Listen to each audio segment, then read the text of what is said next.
Donc je vais me présenter rapidement. Je suis le père Pierre-Marie Castegnos, j'appartiens aux serviteurs de Jésus et de Marie. Je suis venu avec Père Barnard qui s'occupe de la librairie. Du coup, ça va faire une trentaine d'années que je suis dans la communauté. Et puis, depuis à peu près 20 ans, peut-être un peu moins de 20 ans, j'ai commencé à m'inscrire dans tout ce qui est préparation au mariage. Ça s'est fait un peu de façon un peu providentielle, un peu selon les rencontres. C'est vrai qu'une rencontre qui m'a beaucoup marqué, c'est un des professeurs que j'avais en philosophie à l'IPC, peut-être que vous connaissez cet institut de philosophie comparée, qui ensuite s'est formé dans tout ce qui est l'accompagnement de couple. Je me suis formé avec cette personne-là.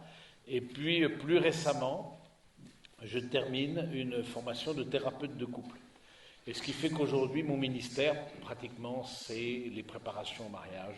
J'accompagne de façon individuelle 30 à 40 couples par an. Et puis des prédications de retraite, préparation au mariage. Et puis, il y a 4 ans, j'ai mis en place des retraites discernement. Alors pourquoi c'est la question des retraites de discernement, mariage et discernement? Autant des retraites de discernement, il y en a pas mal qui existent, et des livres de qualité, et des choses de qualité sur le discernement de l'appel de Dieu, etc., de façon générale.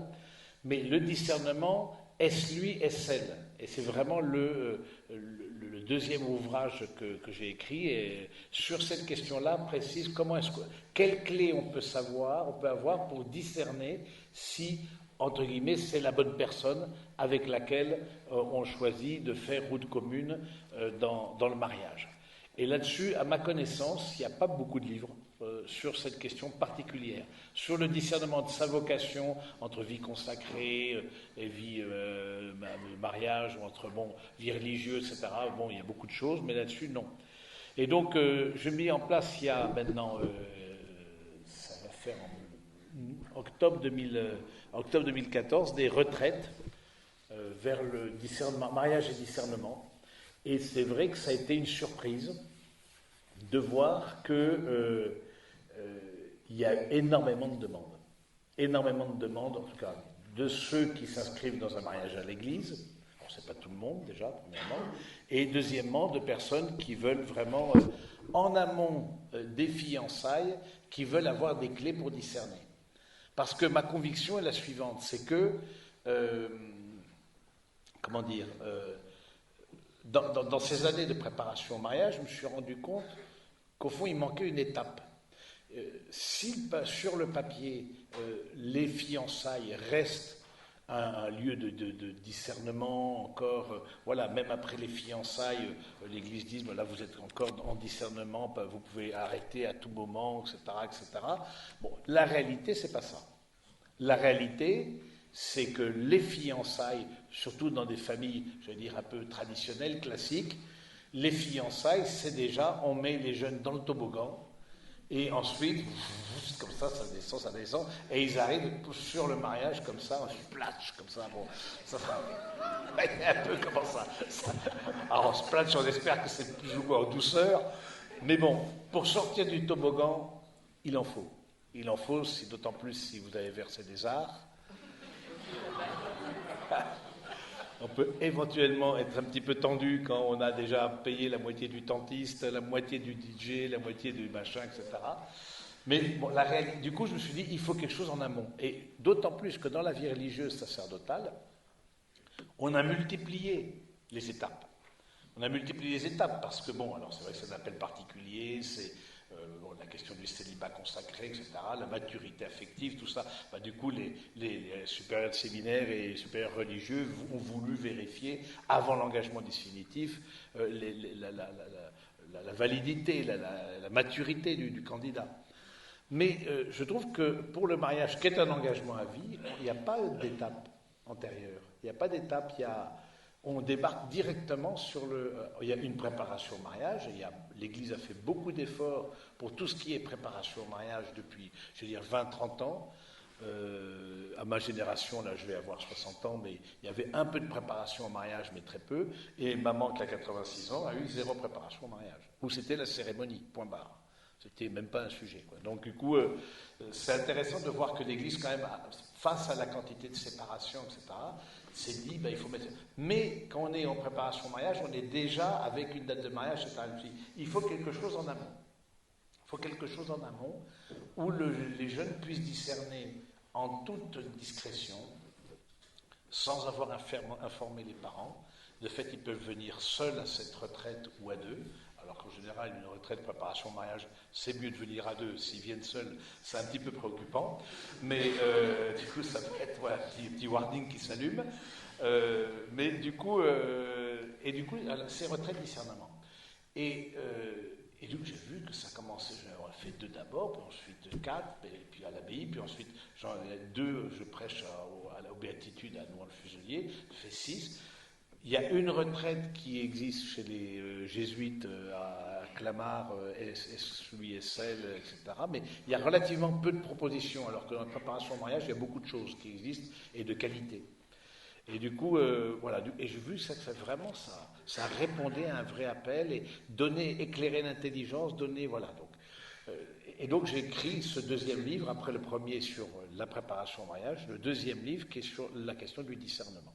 Mais ce soir, ce qui vous amène, c'est, d'après je vois l'âge, vous n'êtes pas encore, vous n'êtes plus en discernement, semble-t-il, en tout cas ceux qui sont en couple. Alors, le prochain livre, ce sera Malgré lui, malgré elle. C'est ça.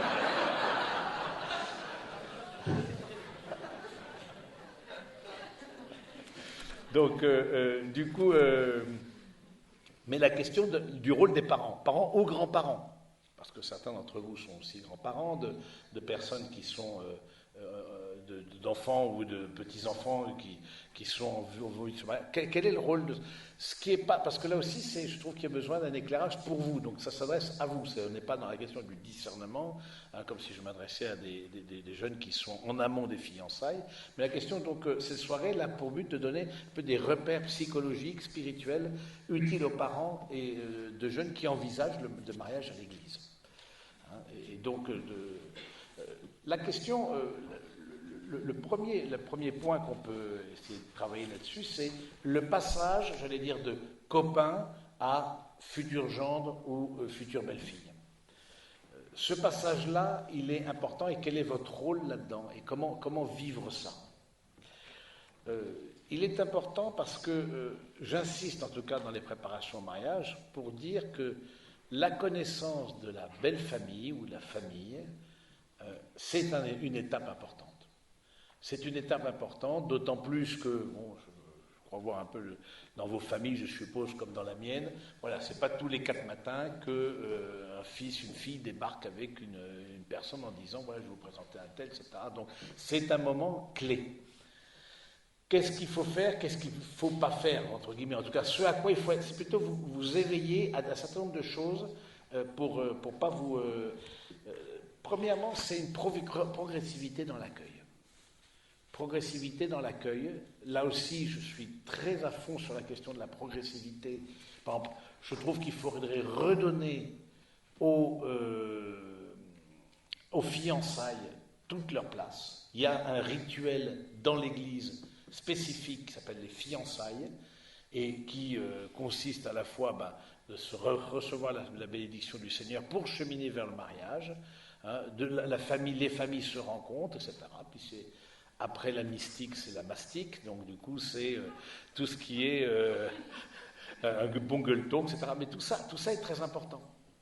Et du coup, je me dis, allons, une progressivité en amont. Il peut y avoir un peu 2 tentations. Trop vite accueillir ou pas assez vite accueillir. Alors ça, c'est un petit peu, où mettre le curseur, c'est pas si évident. Bien sûr, une bienveillance. Bien sûr, le jeune qui vient avec sa future femme, ou qu'il estime être sa future femme, son futur mari, etc., son futur conjoint, vient avec une grande anxiété. Pour les jeunes, c'est un moment très important que de vous rencontrer. Vous rencontrer, sachant que, même si vous n'êtes pas dupes, surtout des mamans qui ont l'œil et le bon, savent qu'il y a peut-être quelque chose qui se trame, etc., mais qu'ils ont été souvent, pour la plupart du temps, assez discrets sur leur histoire amoureuse, etc. Bon. C'est un moment important, et donc d'y avoir une progressivité. D'avoir une progressivité qui fait que parfois on peut très vite s'enthousiasmer. Bon, tant mieux. Si on voit le futur conjoint de votre enfant et que vous êtes plutôt enthousiaste, c'est plutôt et de dire que c'est une bonne nouvelle. C'est vraiment une bonne nouvelle de remercier le Seigneur, de rendre grâce, etc. Mais je suis très attentif à laisser la liberté. Très attentif. C'est-à-dire que chaque pas est déjà une partie du consentement. Chaque pas est quelque chose déjà qui engage le couple. Et donc, prenez conscience que quand vous recevez, alors quand je dis recevez de façon un peu, entre guillemets, solennelle, si c'est le vendredi soir avant d'aller en soirée avec une bande de copains, etc., que le futur conjoint arrive, bon, et que vous ne savez rien, bon, vous ne le recevez pas, moi j'estime pas ça recevoir. Mais si après la messe dominicale, vous recevez avec le repas, etc., qui va bien, là c'est recevoir. Donc du coup, cette partie-là, de dire que d'être attentif à ce que il y ait un accueil bienveillant, chaleureux, où les choses, dans la mesure du possible, se passent le plus simplement possible, mais attention de ne pas en faire trop aussi, parce que vous êtes, et donc tout de suite invité pour les, tiens, on va passer les vacances ensemble, par exemple, tiens, on va passer Noël ensemble, etc. Moi de mon point de vue, vous me direz votre expérience, je trouve que ce n'est pas rendre service au couple.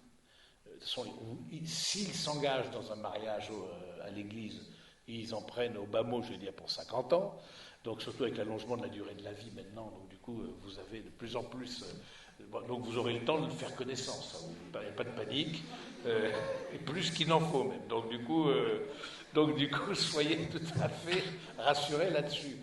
Donc voilà, d'avoir une progressivité, d'être attaché à une progressivité, mais aussi avoir une vraie bienveillance par rapport à ce que l'autre est là, en évitant, ça c'est aussi un point, en évitant les comparaisons. Les comparaisons avec des autres de vos enfants qui sont déjà mariés.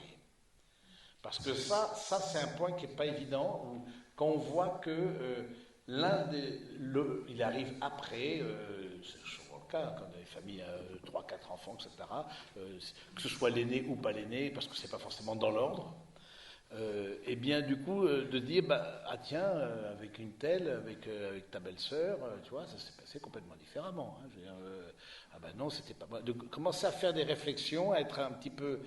à être dans la comparaison. C'est un vrai chemin spirituel pour vous. Voyez-le vraiment comme un chemin spirituel d'accueillir quelqu'un qui est autre que vous, qui n'est pas de votre famille, mais qui est autre aussi que les valeurs ajoutées, pièces rapportées que vous avez déjà dans la famille. Et si c'est la première fois, parce que si c'est le premier mariage que vous avez, vous aurez aussi à faire d'une certaine manière le deuil de ce qu'était votre famille. Votre famille ne sera plus jamais pareille.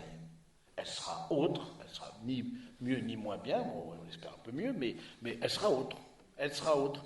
Vous ne serez plus uniquement parents et enfants. Il y aura une tierce personne qui sera intégrée à votre famille, et on l'espère, voilà, sur une durée et sur un mariage au long cours, comme le veut l'Église, dans cet engagement, dans ce sacrement. Donc il y a un reformatage de la famille. Donc ça aussi, il faut être attentif. Les relations, ça bouge. Ça bouge à l'intérieur, c'est les relations dans la fratrie, ça bouge, mais aussi les relations entre vous, parents, ça bouge, hein, et puis évidemment des parents avec les enfants. Donc parce qu'il y a une tierce personne, et donc ça, c'est quelque chose qui fait que progressivement les choses avancent. Et donc c'est vrai qu'il y a une forme de deuil de ce qui a existé jusqu'à présent, surtout pour le premier mariage, hein, avec nos codes, notre harmonie, notre mode de fonctionnement. Vous inscrivez dans un... Donc ça va avec vous-même, je crois qu'il y a aussi tout un chemin intérieur pour vous laisser décaler intérieurement, pour vous laisser, d'une certaine manière, un certain décentrement. De même, quand on accueille un jeune, par exemple, en communauté, il faut l'accueillir, c'est pas notre génération, c'est un autre, avec ses manières de faire, il y a des choses qui nous surprennent, et du coup, ça demande aussi, et en même temps, on reconnaît, en tout cas, pour le coup, on est en discernement, hein, l'appel du Seigneur de là-dessus. Donc du coup, donc attention à un appel trop positif qui peut être déjà une sorte de main mise sur l'autre, et parce que je sais pas, quelqu'un qui se marie sur le tard, par exemple, un de vos enfants, et vous dites enfin il a trouvé, etc. Du coup, on va mettre les petits plats dans les grands, on va tout, de façon à ce qu'on soit à fond, voilà. Donc, qu'on donne une bonne impression de notre famille, qu'on est super famille, etc. Attention à la comparaison avec la famille de l'autre, c'est-à-dire la famille du futur conjoint. Comment votre enfant est accueilli dans la famille, dans sa future belle famille. Prenez conscience que même si le futur conjoint est né dans la même rue, du même village que vous, la rencontre de famille, c'est un choc culturel. Prenez conscience, même si vous cochez les mêmes cases, même si vous pensez que vous avez la même religion, même si ceci au niveau social, ceci, cela, ça reste un choc culturel. C'est un choc. Et ça, on ne s'y attend pas toujours. C'est forcément, il y a quelque chose à... Donc, comment votre enfant est-il accueilli dans sa belle famille? C'est intéressant ça. Parce que vous pouvez être assez fraternel, etc. Et l'autre famille, beaucoup plus froide, beaucoup plus distante. Pourquoi? Parce que peut-être il y a eu des séparations déjà, parce que c'est le deuxième ou troisième personne que leur enfant leur présente, et donc ils sont parce que c'est une famille qui est distante, je veux dire, qui est un peu froide, qui est pas affective,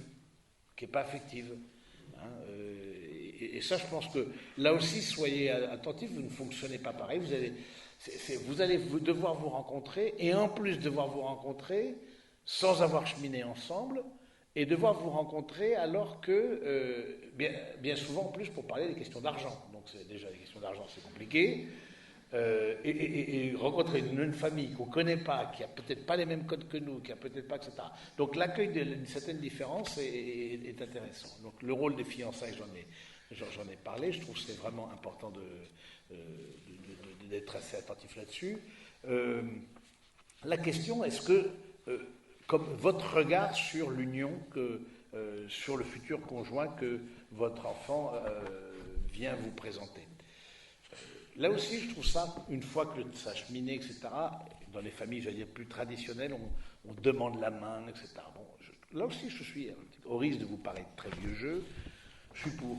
Je suis pour parce que, en tout cas, je suis tout à fait pour qu'il y ait, une fois que c'est mûr, une fois que, voilà, il y a un cheminement, et c'est les jeunes qui sauront un peu quand est-ce qu'eux-mêmes veulent faire la démarche et annoncer leur mariage ou annoncer leur fiançailles, mais qu'il y ait un temps, ensuite, une fois cette étape, donc les fiançailles qui sont déjà dans les starting blocks, etc., un temps de connaissance de l'autre. Et de ce point de vue-là, je trouve ça assez décevant, comment les jeunes sont accueillis dans leur belle famille. C'est-à-dire que, bon, il n'y a pas forcément un moment, alors je ne sais pas comment il faudrait faire, mais un moment de présentation, alors sans que ce soit non plus entretien d'embauche, parce que si c'est entretien d'embauche, où l'autre se sent scanné de haut en bas et de bas en haut, c'est vrai que ça peut être un peu tendu. Donc, mais du coup, de se dire qu'il y a un temps de présentation, qu'il y a un temps que l'autre puisse expliquer d'où il vient, un peu son parcours, un peu, voilà, je trouve, pensez-y, qu'il y a un lieu, moi je trouve ça, s'il n'y a pas de lieu et de temps pour les choses, elles ne se font pas. Soit les choses sont dans l'agenda, soit elles n'existent pas. Et donc, posez-vous la question, est-ce qu'au fond, il n'y a pas un moment où il y a une forme de... Quand l'autre déjà pense, votre enfant dit, ben oui, je pense que c'est la bonne personne, etc. Voilà, peut faire connaissance plus personnellement avec les parents, plus bon, le couple avec vous deux ou avec le papa, bon, ça pour les traditions familiales, mais c'est important ça. C'est important parce que ça permet à l'enfant aussi, aux jeunes qui arrivent plutôt dans votre famille, de rentrer dans un climat un peu sécurisé. Ils se sentent accueillis tel qu'il est. Hein, d'autant plus s'il vient de milieux différents. D'autant plus s'il vient de réalités religieuses différentes. Quand je dis réalité religieuse, ça peut être une personne qui n'est pas baptisée, qui n'a pas de foi, qui n'est pas croyant, bon. Une personne, voire d'une autre religion, c'est pas si simple. J'accompagne en ce moment un couple, lui est juif et elle est catholique, lui est juif d'une famille qui n'est pas observante, ils font un peu comme beaucoup de catholiques, ils font 2-3 fêtes dans l'année, ils ne mangent pas cachère, etc.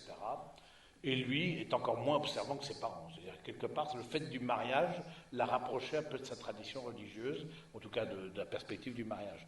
Mais du coup, c'est intéressant de voir. Et elle, scoutisme d'Europe, parelle moniale, messe, prière le soir, bénédicité, les repas, je veux dire, famille à fond, quoi, au taquet, vraiment au taquet de Jésus. On peut pas plus, on peut pas plus. Donc du coup, lui, il a fini par comprendre ce que ça voulait dire quand je signais les mails UDP, Union de prière, UDP. Il me dit c'est quoi? Et à la fin, maintenant, il me met UDP. Donc, bon, voilà. Donc du coup, donc c'est intéressant voilà. Elle me dit jamais, je pense, j'aurais pensé tomber amoureux d'un juif, jamais. Je trouve, voilà, elle lui a dit devant lui, hein. Oui, elle me dit c'est vrai, ça m'est tombé dessus comme ça. Et c'est un type très bien, hein. C'est tout à fait stable, un type très... Non, mais tout à fait... voilà, mais du coup, comment est-ce que... Parce que c'est intéressant. Parce que le mariage, là, d'autant plus quand il y a une distance au niveau religieux, ça vous interroge sur vos fondamentaux, vous comme parents. Ça vous interroge sur qu'est-ce que je veux transmettre à l'autre. Parce que le mariage, c'est une transmission de gènes, une transmission de patrimoine, une transmission de culture, une transmission religieuse. On est dans la transmission. Mais il y a des choses que vous vivez, il va falloir pour vous renoncer à une forme de copier-coller de votre propre couple. Hein, et donc du coup, de dire, ben non, lui, c'est un autre couple qu'on a. Et c'est là où c'est un vrai effort intérieur. De dire, ben voilà, il y a... Alors du coup, là, pour la question du mariage avec les personnes d'une autre religion, je dis, ben, le mariage à l'église, vous inscrivez dans le mariage à l'église, il y a des demandes, entre autres, de baptiser, catéchiser les enfants. Bon. Point.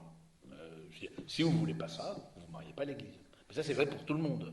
Donc, je ne vois pas pourquoi on ferait une exception. Est-ce que toi, tu es d'accord là-dessus? Sinon, il y a le mariage civil. Bon, donc on s'inscrit bien dans une réflexion, dans un mariage à l'église. Donc, c'est intéressant de dire, ça vient interroger voilà, quand il y a plus l'autre a choisi une personne qui est différente au plan social, au plan religieux, plus ça interroge au fond la famille d'origine. Et de dire, et certains se demandent, mais qu'est-ce qu'on a mal fait? Qu'est-ce qu'on dit? Qu'est-ce qu'on a fait au bon Dieu, hein, vous vous rappelez le film, hein, qu'est-ce qu'on a fait au bon Dieu? Donc, voilà, et non. Du coup, c'est intéressant de dire d'interroger aussi votre famille, mais c'est pas parce que vous avez mal fait, c'est pas ça, c'est pas le voir comme un échec de votre milieu.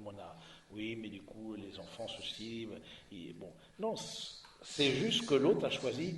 Alors, je m'assure, par exemple, dans la préparation au mariage, que quand le jeune choisit une personne qui vient d'un milieu de réalité très différente de sa famille d'origine, que ce ne soit pas une forme de déni, une forme de manifestation, d'être en colère contre sa propre famille. Du coup, je te choisis, toi qui es complètement d'ailleurs, pour montrer à ma propre famille que je ne veux pas de l'éducation qu'elle m'a donnée. Alors là, moi, j'ai des warnings qui s'allument tout de suite. Je dis, non, là, le mariage, c'est pas ça. Le mariage, c'est pas pour régler ses comptes avec sa propre famille.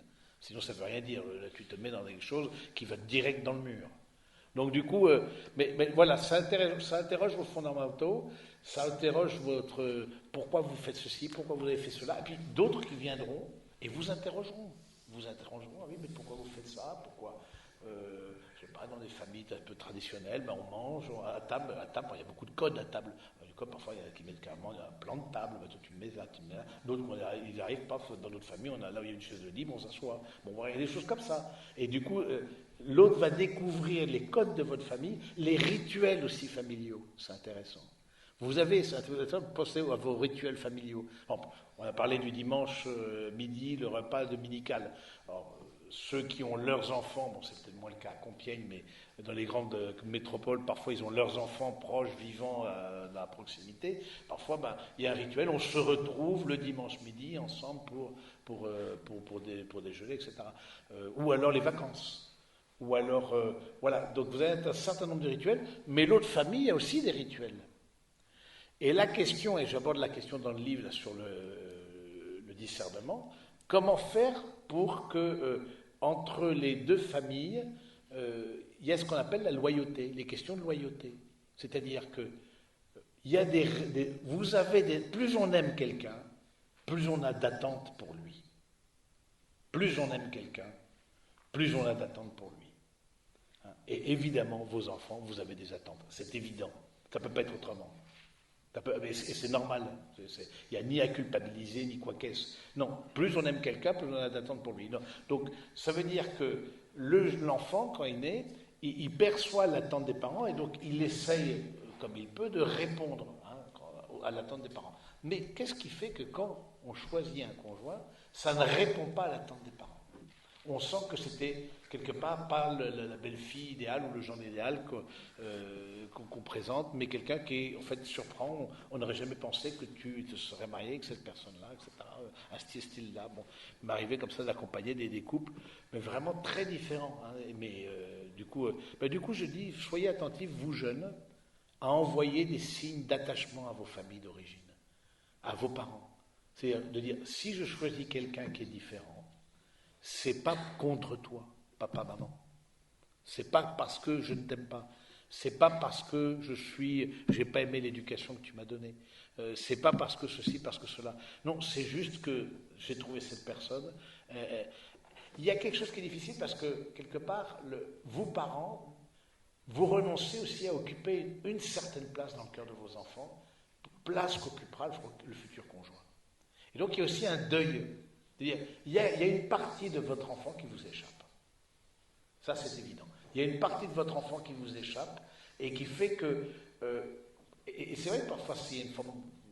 jalousie, peut-être le mot est fort, mais de dire, il y a là aussi un vrai deuil, de dire, je vais laisser à l'autre une part, le cœur de mon enfant ne m'appartient pas qu'à moi, je le partagerai aussi avec une tierce personne, que je n'ai pas choisi. Donc c'est intéressant de voir quand il y a des différences, etc., la question des loyautés et parfois des conflits de loyauté. Je me rappelle avoir préparé comme ça un couple qui m'a été envoyé par la paroisse de Compiègne, etc. Bon. Et du coup, il arrivait un peu après le parcours de préparation au mariage, etc., donc il était un peu à la ramasse, bref. Et lui était d'origine vietnamienne. Il a fait des grandes études, etc. Une maman seule qui tenait un traiteur asiatique, je ne me rappelle plus où. Et puis elle, venait d'une famille d'origine française, etc. Et je lui dis, la maman vietnamienne, visiblement, elle avait un grand poids. Et je lui dis, mais qu'est-ce qui se passera si entre ta femme et ta maman ne sont pas d'accord? Comment ça se passera? Et il me répond, puisse ce jour ne jamais advenir. Puisse ce jour ne jamais advenir. Je lui dis, t'as entendu ce qu'il a dit? Il y a que t'auras tort, quoi. C'est-à-dire que, mais c'est parce que c'est des questions de loyauté.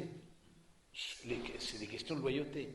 Une maman qui s'est sacrifiée, alors qu'ils ont fait toutes des grandes études, etc., qui se levait à 4 heures du matin pour faire les NEM, etc., il a vu tout ça, enfant, etc., il a dit, il faut que pour lui, c'est pratiquement impossible de dire non à ça, et de faire un choix qui s'oppose. Donc, c'est important aussi pour vous, ça vous demande un détachement intérieur, ça vous demande... et de renoncer à une forme de toute-puissance, de renoncer à dire... Quand on est parent, forcément on dirige la vie de ses enfants, c'est ça l'éducation. C'est logique. Mais vous arrivez à un moment donné où l'enfant dit non, maintenant c'est plus toi qui vas diriger ma vie, on est en couple, tu as un couple en face de toi. Et donc d'accueillir la manière de vivre ça. Donc, la question des préparations au mariage, la préparation au mariage, du mariage lui-même. Donc on a parlé de la question des... laisser vivre aux fiancés le temps de la nouvelle avant de commencer les préparatifs matériels. Les préparatifs matériels ne sont pas que matériels. Moi, je suis très attentif aux préparatifs matériels parce que ça dit quelque chose de votre couple, vous comme parents, de votre famille. Il y a des attentes de certaines familles par rapport à la manière de s'habiller, par rapport au lieu du mariage, par rapport à la quantité d'invités, par rapport au budget qui est mis et être attentif en particulier quand il y a une certaine disparité entre le budget que vous auriez voulu mettre parce que, par imaginons, ce soit une fille unique et que l'autre, c'est une famille de 5 ou 6 enfants. Forcément, on n'a pas du tout le même budget, ça c'est évident.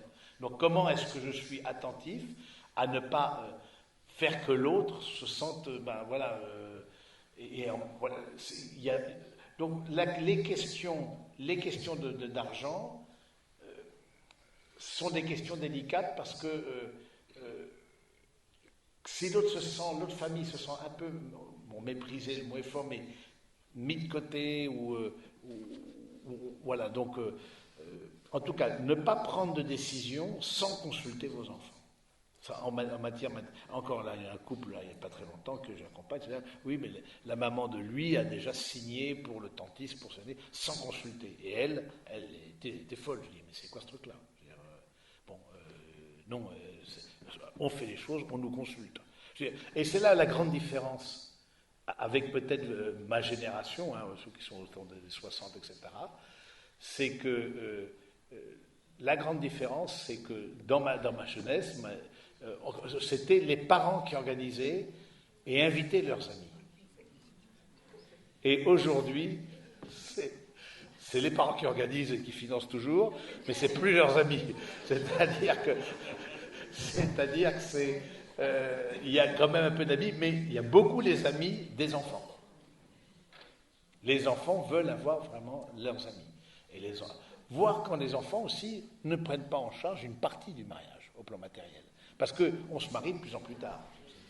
On arrive, le laps de temps entre la fin des études supérieures et donc l'entrée dans la vie professionnelle et le mariage est quand même de plus en plus long. Et donc, du coup, ce qui fait que la personne arrive à 30 ans, 35 ans, etc., 40, voilà, avec une vie professionnelle, ils arrivent avec un budget, ils ont déjà, quand ils n'ont pas acheté déjà quelque chose, quand ils étaient célibataires. Donc, du coup, vous voyez, c'est tout à fait une autre relation que si le futur conjoint a 22, 23 ans. Donc soyez attentifs, les questions d'argent, soyez vraiment attentifs là-dessus. Donc avoir un juste positionnement, les disparités de fortune entre les familles. La question de la célébration elle-même du mariage, je pense que vraiment ça appartient et c'est généralement respecté. La célébration religieuse, j'entends, du mariage est respectée, donc du coup ça c'est quelque chose qui appartient aux fiancés. Ensuite, la réception, les listes d'invités, etc., tout ça, c'est à voir. La question du faire-part, par exemple. Je me rappelle un couple, elle me dit, dans ma famille, je n'ai vu arriver qu'un style de faire-part depuis que je suis enfant. Le style de faire-part hyper classique, lettres anglaises comme ça, qui font comme ça, etc., tout machin, cocoté, ça c'est... Et l'autre dit, ah non, moi dans ma famille, non. Ah non, c'est Bébert et Titine, viens à la teuf, on va bien se marrer. Ah oui, d'accord. Alors... Ah d'accord, ok. Alors attends, je t'explique là. Il y a des familles qui ont opté pour deux faire-part. Parce que, voilà, du coup, on essaie d'être intelligent. Il n'est pas tanné d'être intelligent, c'est même recommandé. Donc, du coup, vous avez une difficulté, cherchez à sortir, centrez pas sur le problème, centrez sur la solution. Parce que si vous commencez à vous mettre l'autre, à l'avoir dans le nez, ou que l'autre se sente, parce que c'est très puissant, je veux dire, encore une fois, c'est tout l'engagement de la personne à travers le mariage, c'est toute la vous validez ou pas sa famille. Donc, au plan émotionnel, c'est très puissant, c'est très fort. Donc, soyez attentifs à ne pas braquer les choses. Comment est-ce qu'on peut sortir, avoir une certaine souplesse, sachant que la bonne nouvelle du mariage, c'est que le mariage est déjà passé. C'est-à-dire que le mariage est derrière vous, et du coup, tout le monde... Le mariage, c'est sûr, il y a un côté anxiogène. Et singulièrement, le mariage à l'église a un côté anxiogène. C'est one shot, c'est un effet de cliquet. C'est fini. Une fois que tu as clac, C'est fait. Est-ce que c'est ça aussi qui est je trouve la grandeur aussi du mariage à l'Église. Je trouve ça quelque chose de formidable. C'est que justement, c'est ce côté vertigineux du sacrement, de tout sacrement et singulièrement. Et c'est un seul sacrement qu'on reçoit à deux. Tous les autres sacrements, on les reçoit seuls. Donc du coup, je trouve du coup, c'est sûr, il y a un côté anxiogène, il y a un côté d'anxiété, et donc bon. Maintenant aussi, ça va être intéressant de voir comment, un autre point, c'est purifier mes sentiments par rapport à notre propre mariage, nous comme parents ou grands-parents. Hein? Quel lien avec mon propre mariage, mes projections, peut-être mes frustrations, mes bons souvenirs, se mettre au clair sur ce que nous avons rêvé pour notre enfant et la situation réelle comme elle est. Hein, comment aussi ça vient questionner quand le parent est en difficulté. Je pense par exemple à des personnes veuves. J'accompagne un couple où les deux mamans sont veuves, pas au même moment, il y a une qui fait 13 ans qu'elle est veuve, l'autre ça fait 5 ans. Voilà, c'est pas anodin. Quid quand un des parents ou les deux parents sont séparés? Comment est-ce qu'on gère ça? Comment est-ce que du coup les parents qui sont séparés sont d'une certaine manière obligés de rejouer le couple alors qu'ils sont séparés? Et donc ils sont comment vous allez gérer ça? Peut-être ils ne se sont pas vus depuis 7 ans, etc. Et puis pour le mariage, voilà, il va falloir. Du coup, quand un des parents est en difficulté, en fragilité, on va dire, parce que ce soit le veuvage ou que ce soit ou les problèmes de santé ou de séparation, etc. Bon, du coup, c'est intéressant d'être attentif à ne pas faire peser cette situation sur le futur couple. Hein, et c'est vrai qu'il peut y avoir une forme de crainte de certains de dire mais voilà, je connaîtrai jamais mon beau-père, je n'arrive pas dans une famille entre guillemets entière, donc par le veuvage, de par la séparation, ou des personnes, des enfants plus rarement orphelins, par exemple. J'accompagne un couple, lui est orphelin, hein, il a perdu ses deux parents dans un accident de voiture. C'est pas tout ça, moi je suis très attentif. Tout ce qui touche la famille, je suis très attentif. Du coup, alors c'est lui, mais ça aurait été elle. Bon, là, le cas où les deux papas sont décédés, je pose la question, qui te conduira à l'hôtel? À elle, je lui pose la question. Voilà, parce que qui me conduit à l'hôtel dit aussi qui a d'importance dans ma vie, qui compte dans ma vie, et du coup, est-ce que c'est mon parrain, est-ce que c'est mon frère, est-ce que c'est un oncle? Bon, c'est des choses traditionnelles, mais c'est pas religieux en tant que tel, hein, mais ça dit quelque chose. En tout cas, je suis assez attentif. De façon à pouvoir voilà, donc avancer aussi l'aspect social aussi du mariage. Qu'est-ce que j'ai envie d'exprimer, de vivre dans ce mariage? Qu'est-ce que mon enfant veut exprimer à travers ça? Certains enfants, j'ai vu, seraient assez preneurs d'un mariage beaucoup plus simple, beaucoup moins fastueux peut-être le mot est fort, mais en tout cas avec moins de démonstrations, moins de moyens, et invité beaucoup plus largement, par exemple. Ça, c'est souvent, j'entends ça. Hein. On veut plus de personnes, bon, peut-être pas que des sandwichs, parce que c'est sûr que c'est un peu léger, mais on veut plus de personnes, mais que ce soit plus simple. Voilà, où est-ce que vous sentez que vous voulez montrer aux autres? Là aussi, soyez dans votre cœur, où est-ce que vous en êtes? Montrez aux autres votre statut social. En tout cas, moi, je suis pas toujours à l'aise quand je sens que le mariage est là comme un prétexte pour montrer son niveau de vie, pour afficher ses moyens. Et on va payer un feu d'artifice, et on va faire ceci, et le champagne qui coule à flot, et ceci et cela. Bon, je me dis, et la famille d'en face, est-ce qu'elle peut suivre? Peut-être qu'il y a une des deux familles qui a beaucoup de moyens, mais qu'est-ce que ça veut dire? Qu'est-ce que ça veut dire aussi du couple? Est-ce que ça a été eux qui ont choisi? Hein, est-ce que... Bon. Alors vous avez aussi si vous voulez faire passer les papiers, si vous voulez poser des questions, vous pouvez les mettre, il y a des papiers qui sont au bord là. Donc, En bout de rang, il y a des papiers, vous voulez les faire passer, on a prévu que les questions soient écrites. Comme voilà. Discrétion, donc écrivez, et je vais passer, on récoltera vos voilà. Donc cet aspect matériel, c'est aussi un aspect important.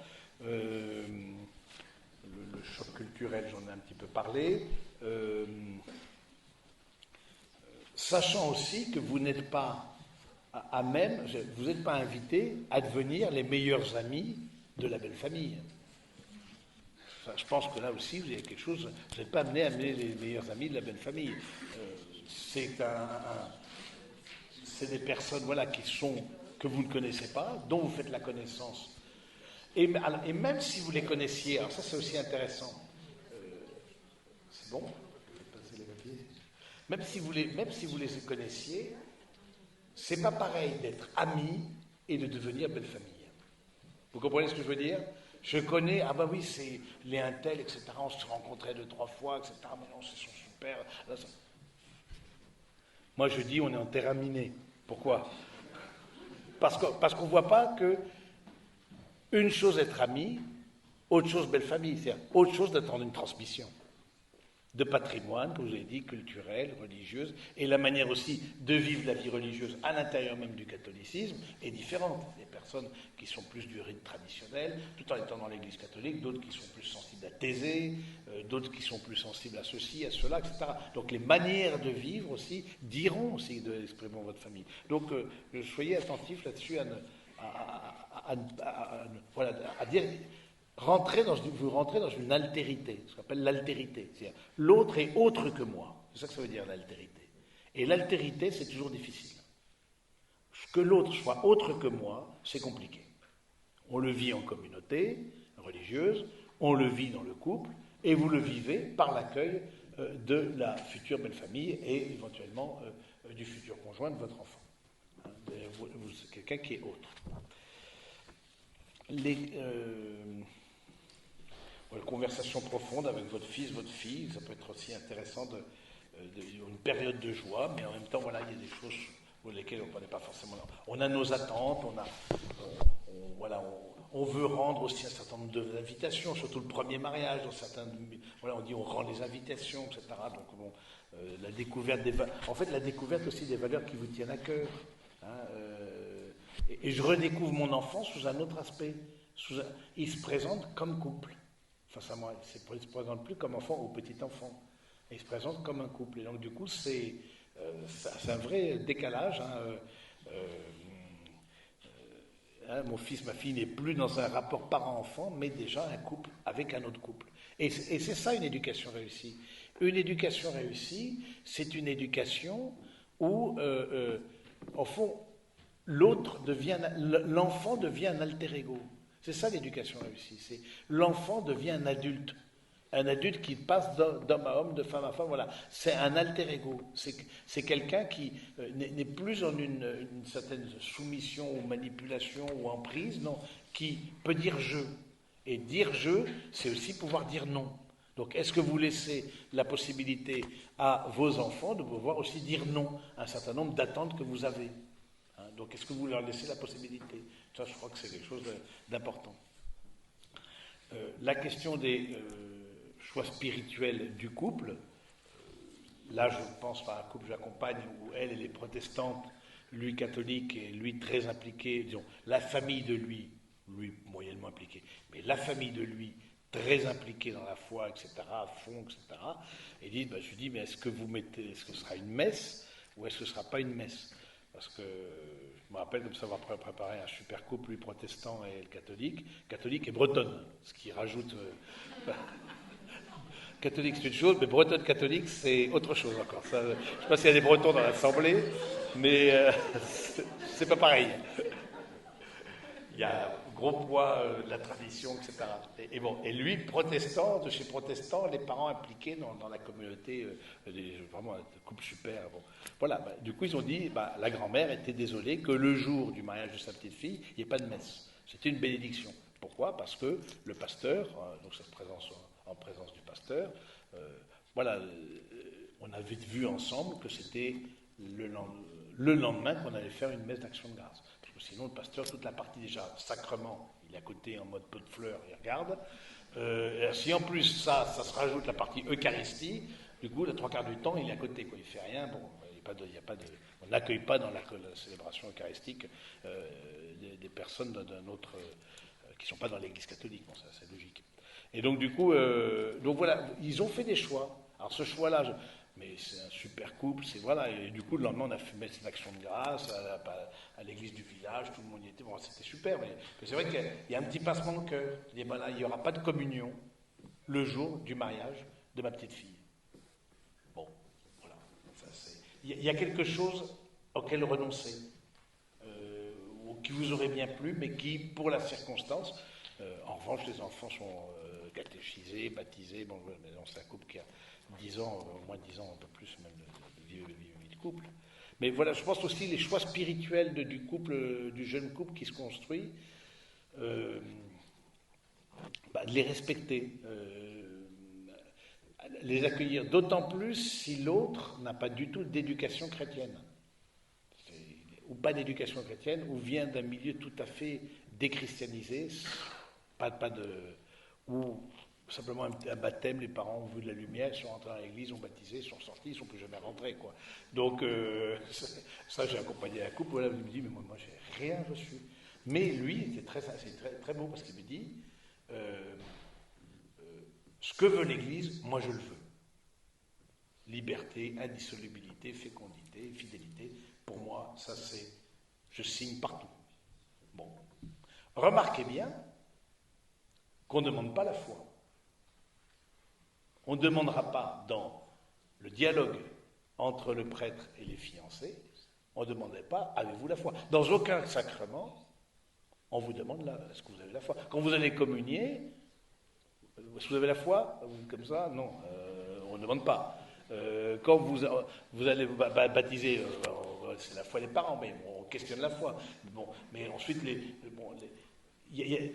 quelque part, on la présuppose, c'est toute la difficulté. Quand on a un régime chrétien et où habituellement les gens sont croyants, c'est une chose. Maintenant, c'est plus le cas avec la sécularisation. Mais c'est intéressant de voir que dans le dialogue entre le prêtre et le diacre, ou le diacre et les fiancés, la question de la foi, il y a une question qui a été rajoutée en 2006, parce qu'il y a une modification du rituel.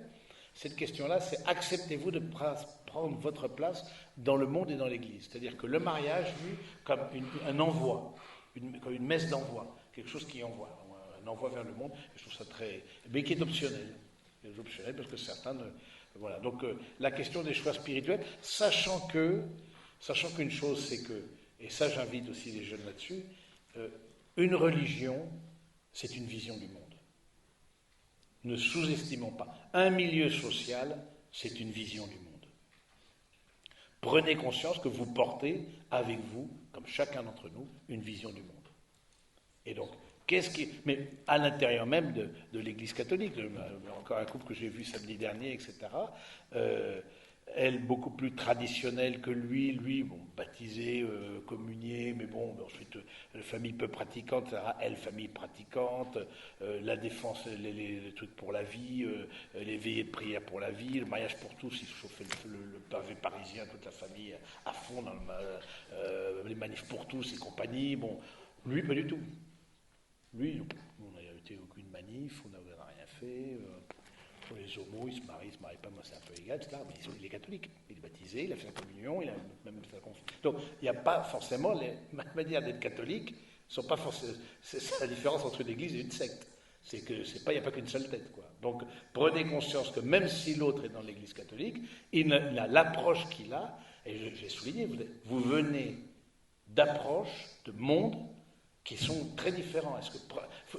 Prenez juste conscience de ça. Point barre. C'est le cas en général, mais parfois c'est plus, j'allais dire, mis en avant.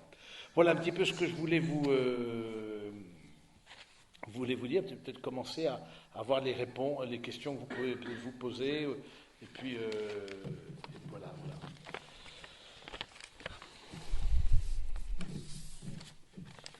Alors oui. Bon, vous n'avez pas les bonnes nouvelles, non là, donc,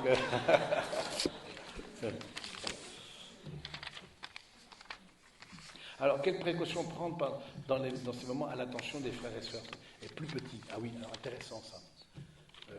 La question de la fratrie. Moi, je vois plusieurs choses. Premièrement, quand les mariages ne sont pas dans l'ordre des enfants, c'est-à-dire que peut-être vous avez des enfants, c'est le troisième qui se marie, etc. Et la fille aînée de 35 ans, elle voit, paf, ça fait partie. Donc ça demande une certaine délicatesse. Là, par exemple. Maintenant aussi, ça peut être l'inverse. C'est l'aîné qui a 25 ans et vous avez encore des petits à la maison. Une chose assez simple, la question de la chambre commune ou pas. Alors là aussi, on est dans des familles, je vois très bien. Il y a des familles, elle me dit, dans ma famille, mais c'est même pas un sujet. C'est ta chambre est là, ciao. Voilà. Dans la famille de mon futur mari, eux, ils ne voient pas le problème. Donc voilà. Bon, qu'est-ce que vous mettez en place là-dessus? Se trouve que. Et pourquoi vous le mettez en place? Moi, je suis pour la maîtrise de soi-même, etc., avant le mariage, etc., parce que je trouve ça un lieu de liberté, que le corps engage, bon, ça c'est... Tout. Mais pourquoi vous dites ce que vous dites? Parce que du coup, ils vont dire, mais pourquoi tu fais ça? Et est-ce que vous l'avez fait? Vous l'avez fait au premier, mais pourquoi est-ce qu'au quatrième, finalement, vous lâchez un peu, puis lâchez du lest, vous avez vieilli un peu, vous êtes un peu ramolli, vous êtes ramolli, puis finalement, voilà, vous êtes... Vous la voyez, allez, moi, allez-y. On n'est pas dupes. Hein, ils sont très pudiques par rapport aux prières, etc. On ne prie pas, mon père est très pudique. Mais beaucoup moins pudique par rapport au pyjama. Hein, ça, je vous le dis tout de suite. Voilà, donc la question, oui, c'est vrai, l'attention aux frères et aux sœurs, mais en même temps, c'est vrai que vous voulez transmettre. Et donc, vous dites, et je trouve que c'est aussi, peut-être pourquoi dire, voilà, on n'a pas à être au courant de votre intimité sous notre toit. Sous mon toit, c'est ma loi. Sans durcir les choses, mais sous mon toit, c'est ma loi. Et il me semble, voilà, on n'a pas à être au courant de votre intimité. Si, dans ta famille, vous faites genre chambre commune, c'est votre problème. Bon, moi, là aussi, vous n'avez pas à vous immiscer dans l'intimité de votre enfant. Là aussi, c'est quelque chose qui vous échappe, ça me paraît évident. Hein.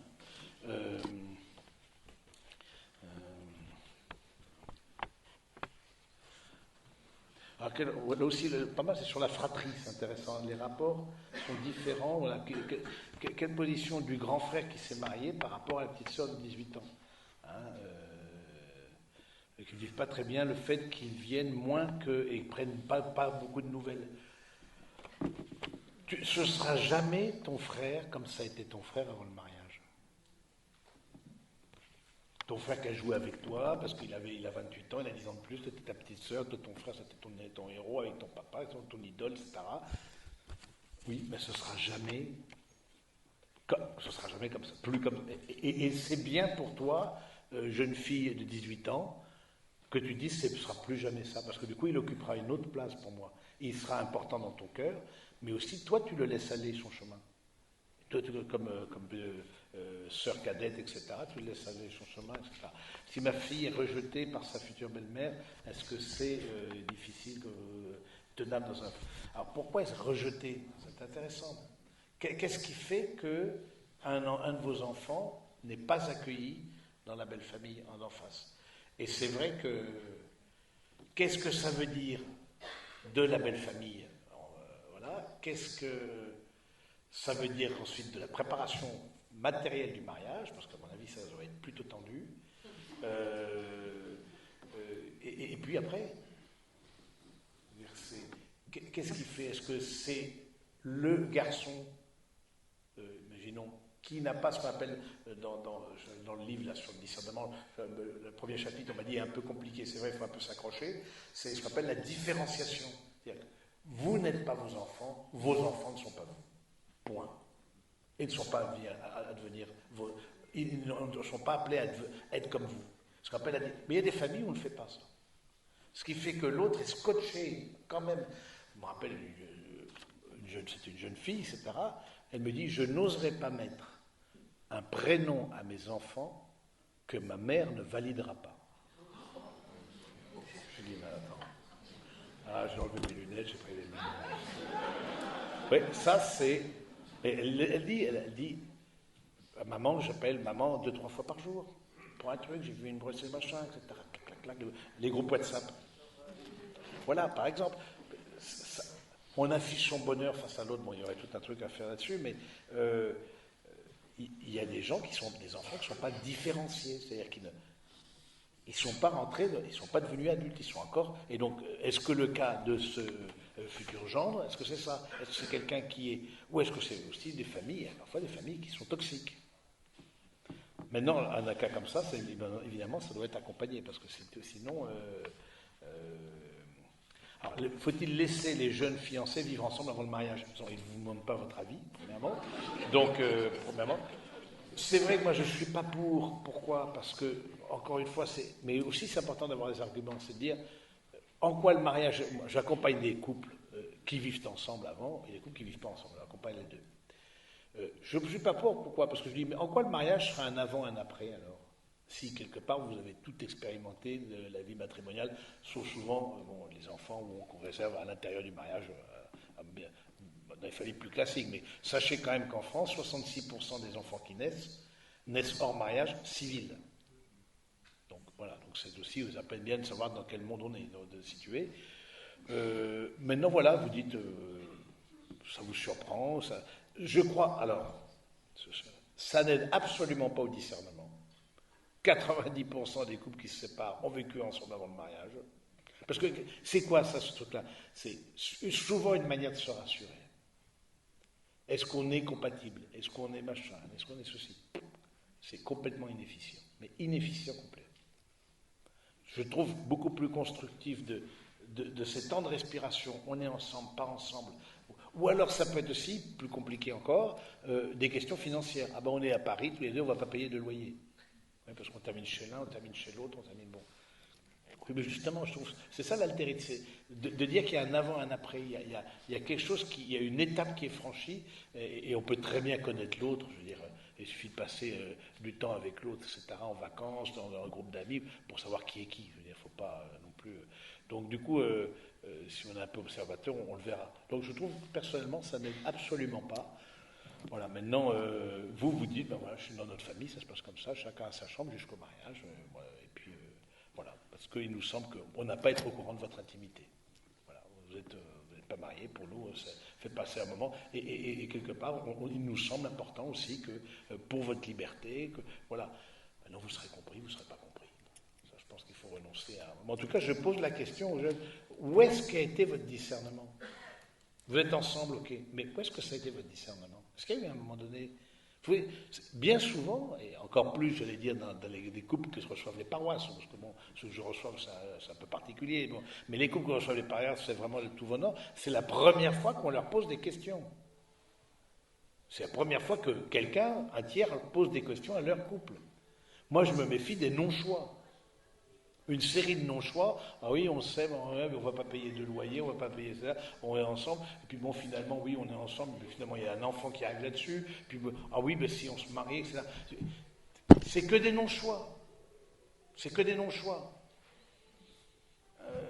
Je dis, mais oui, c'est vrai. Et la première fois où on leur demande de choisir, c'est quand ils se préparent au mariage. On leur pose des questions.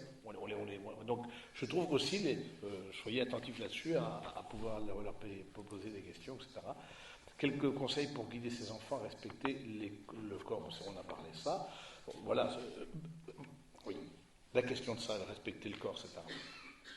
Je suis quand même effaré du niveau presque zéro d'éducation sexuelle que vous avez donné à vos enfants. Je pose la question, j'ai tout un questionnaire qui a été fait par les frères de Saint-Jean, la paroisse à Boulogne-Billancourt, etc., tout très développé, je sais très bien, j'utilise ça depuis tout le temps, 10 ans, 15 ans maintenant. Et qu'est-ce que vous avez reçu en termes d'éducation sexuelle? C'est un grand moment de suite. Rien. Il y a eu les cours de SVT. Il y a maman qui m'a filé comme ça en rougissant un bouquin comme ça en regardant ailleurs. Il y a les copains, les copains, les copines, les vidéos, voilà, aussi. Quelle parole vous avez eue au moment de la puberté, au moment, voilà, la jeune fille a ses règles, etc. Quelle parole vous avez eue? La beauté, le sens de l'engagement. Alors du coup, vous dites, oui, mais le corps, respecter le corps, etc. Mais vous n'avez jamais eu de parole. Ou si peu. Aujourd'hui, c'est pas votre parole qui comptera le plus, ça c'est évident, vous en êtes aperçu. Donc je trouve que c'est important, c'est vrai de se préserver, etc. Mais s'il n'y a pas eu cette éducation à la beauté de l'art, et aujourd'hui, grâce à le discours de Jean-Paul II sur la théologie du corps, on a vraiment des mots. L'Église a maintenant des mots pour dire des choses d'une beauté de la sexualité qu'elle n'avait pas pendant des siècles. Elle a quand même elle a culpabilisé, c'est pécamineuse, voire sale, etc., etc. Bon, il faut se relever de siècles de négativité. Et maintenant, on a des mots, etc. Progressivement, ça arrive dans les foyers, dans les séminaires, bon, avec toute la vision de Jean-Paul II sur cette question-là. Mais du coup, je trouve que c'est... mais du coup, vous vous formez, vous dites, oui, mais pourquoi ça?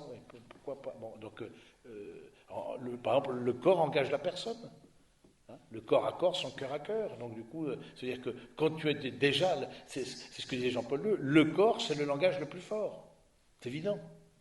Hein, il parlait de l'intimité des époux comme du corps du Christ livré sur la croix. Je veux dire, il fait le rapport entre les deux. Le corps, c'est le langage le plus fort. Donc, du coup, bon, c'est intéressant de pouvoir... le conjoint de la future femme de mon fils a déjà une fille. Comment doit-on l'accueillir? Alors, ça c'est un point important.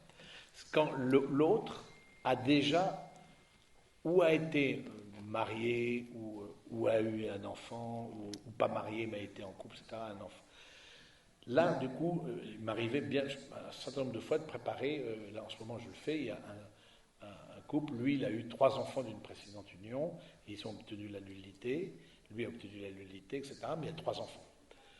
Je dis, vous êtes un couple qui se forme dans une famille. C'est pas, vous ne serez jamais que 2. Vous ne serez jamais que 2.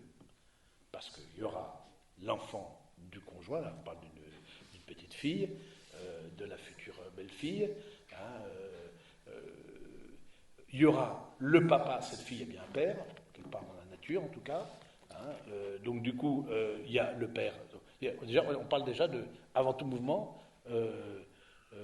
3, 4 personnes, avant tout mouvement. Vous n'êtes pas que 2. Du coup, comment est-ce que, évidemment, la manière de préparer au mariage là-dedans, de l'accueillir, ben, elle viendra, sa maman viendra avec sa fille, bon, on va pas la laisser dans la rue, donc, je pense que ce n'est pas le sujet.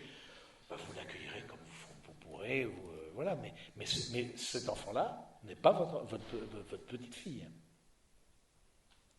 Et du coup, moi j'interroge, je veux dire aussi, c'est pas anodin. Quand ils auront des enfants de leur union à eux, votre fils et sa future femme, ils auront des enfants de leur union à eux, ils verront la différence de la manière dont ils sont accueillis, les enfants de votre sang, j'allais dire, les petits-enfants de votre sang, et la petite fille qui n'y peut mais et qui vient d'une précédente union. C'est pas sa faute, elle est là, voilà. Donc du coup, je dis, faites attention, c'est quelque chose de complexe, c'est pas impossible, mais vous rentrez dans une démarche complexe. Vous, comme parents et de fait grands-parents, parce que parfois il y a des liens. Est-ce que la famille d'elle est encore présente? Est-ce qu'au fond le lien va pas plus se faire avec vous, alors que vous n'avez pas de sang commun qu'avec sa propre famille? Cette petite, elle va peut-être plus se retrouver, peut-être qu'il y a plus de stabilité, j'en sais rien, je ne connais pas le cas particulier. Du coup, voilà, aujourd'hui, on peut être père sans être voilà, il y a des gens, des pères qui ont éduqué des enfants, et ils n'ont pas de rapport de sang avec, parce qu'ils les ont eu tout petits, puis ils les ont éduqués, puis voilà, ils les appellent, parce que le père, le vrai père, le géniteur est dans la nature, il n'a jamais pris ses responsabilités.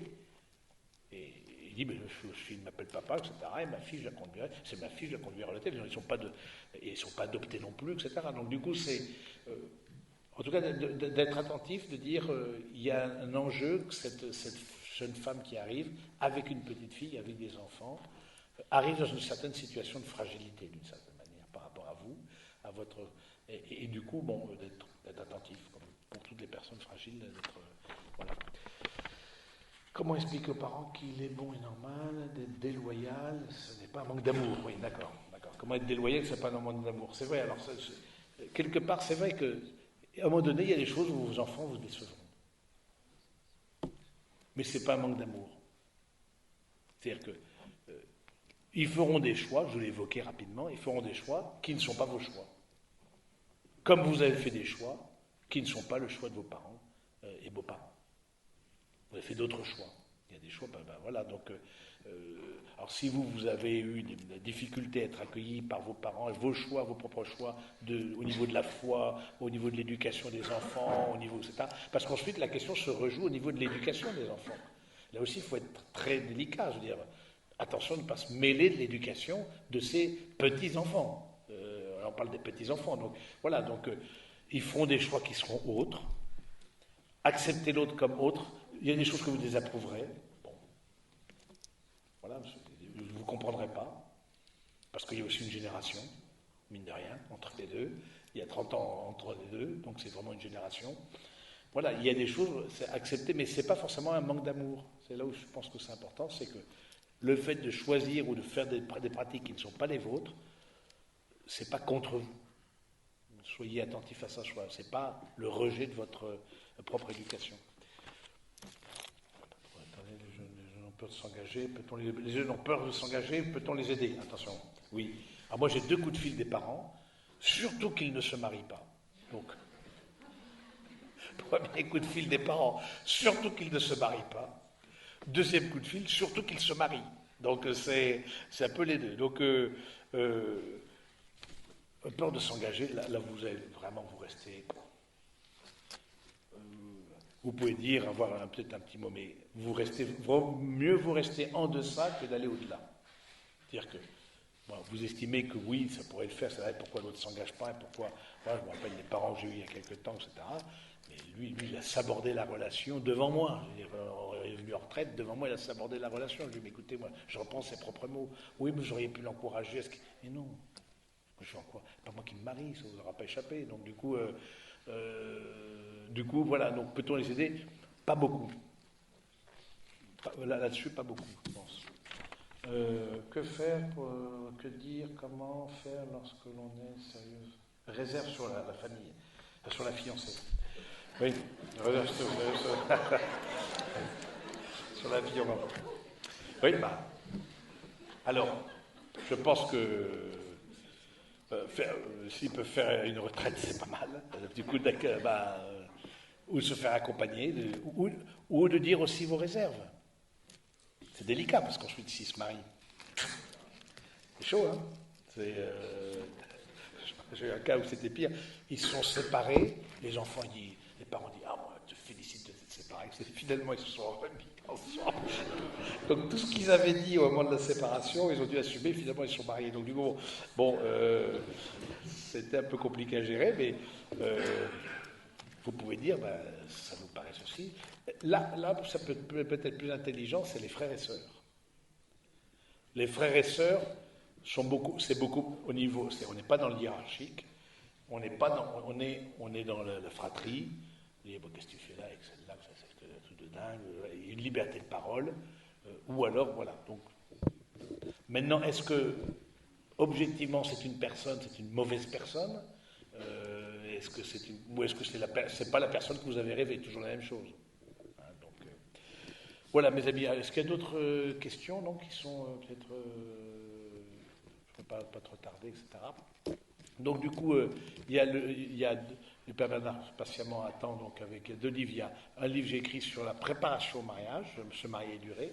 Et puis, il y a un livre sur la question du discernement, SU et SEL. Donc, où là, je reprends un peu toutes les étapes de la retraite, en fait, ce que j'aborde en retraite, avec beaucoup d'exemples et des travaux pratiques à la fin du livre. Ah, d'accord, ok, merci. Alors les mains, d'accord, ok. Ah oui. Alors quand un des parents n'est pas présent, ça c'est vrai que ça c'est compliqué, ça. Voilà, oui, il y a des familles où c'est aborder ce sujet avec la maman. Bon, si le conjoint ou l'ex-conjoint n'est pas présent, le papa de... Voilà. Je me rappelle, j'ai préparé un couple, j'ai célébré reçu leur consentement, etc. Le père d'elle dit, ah non, elle dit, mais je vais me marier tes jours. Ah non, j'ai des travaux à faire dans mon garage. Bon, ça fait longtemps elle a été éduquée par sa mère. Voilà, et le père s'est complètement désintéressé. Bon, je lui dis, écoute ma fille, hein, non, laisse tomber. Quoi. Qu'on a à ce niveau-là de goujaterie, non, laisse tomber. Là. Voilà, donc, mais vous imaginez pour une jeune fille, votre père vous dit, ah non, j'ai des travaux à faire dans mon garage. Non, mais c'est particulier. Quoi. Donc voilà, parfois le couple, l'enfant, et les autres, parce que et parfois aussi c'est mieux que les parents ne soient pas là aussi, les deux, parce qu'il y en a un qui est toxique, parce qu'il est compliqué, je me rappelle comme ça, un couple, elle a été maltraitée par une famille, pourtant bien sous tout rapport, etc., maltraitée par son père, injonction d'éloignement du juge, etc., bon, gros truc. Bon, ben, du coup, le père n'était pas là le jour du mariage, ça c'était clair. Et il n'avait pas dit, non, ce sera pas elle, ce sera mon parrain, je ne sais pas qui l'a conduit à l'hôtel, l'a conduite à l'hôtel, mais bon, c'était quelqu'un d'autre, qui était important pour elle, etc. Et voilà, bon. Maintenant, c'est vrai que ça questionne la place le fait qu'il y ait un parent manquant, comme ça, mais qui est là, qui est vivant, je ne parle pas de décès, qui est vivant, mais qui n'est pas là au mariage, ça dit quelque chose. Ça dit quelque chose, par exemple, en quoi... quel rôle cette jeune fille a eu avec son père. Comment elle voit comment elle verra son futur mari comme père. Des choses comme ça. Est-ce qu'il y a des blessures là? Est-ce qu'il y a un manque de confiance dans les hommes? Bon, c'est ce mari, on pense que non, mais est-ce qu'elle est prête à donner assez de place à son futur conjoint pour occuper aussi et devenir père de ses enfants et l'accueillir? Voilà, c'est... Maintenant, aborder le sujet, non, parce que c'est tellement clair qu'il n'y a même pas besoin de l'aborder. L'autre n'est pas là, il n'est pas là, voilà. On ne va pas mettre les gens dans la gêne. Je trouve qu'il y a aussi du cœur à avoir. On ne va pas appuyer là où ça fait mal. Il voit vous arriver une famille unie, etc., et l'autre n'est pas là. Bon. Hein, voilà, mais ce ne sera pas sans conséquence. Ce ne sera pas sans conséquence. Ça, je pense que la personne qui s'absente, etc., comme le père, là, je vous ai dit, ce ne sera pas sans conséquence. C'est-à-dire que, clairement, mais du coup, il y a dans ces cas-là, il y a des familles, des jeunes qui s'adossent à la famille qui est le plus solide. Souvent, j'ai vu ça, qui prennent leur belle-mère, le papa, leur beau-père, vraiment pour des personnes, voilà, pour un soutien, j'ai souvent vu ça, c'est parce qu'on sent, voilà, là il y a un peu de solidité, mais je m'accroche là où il y a de la solidité.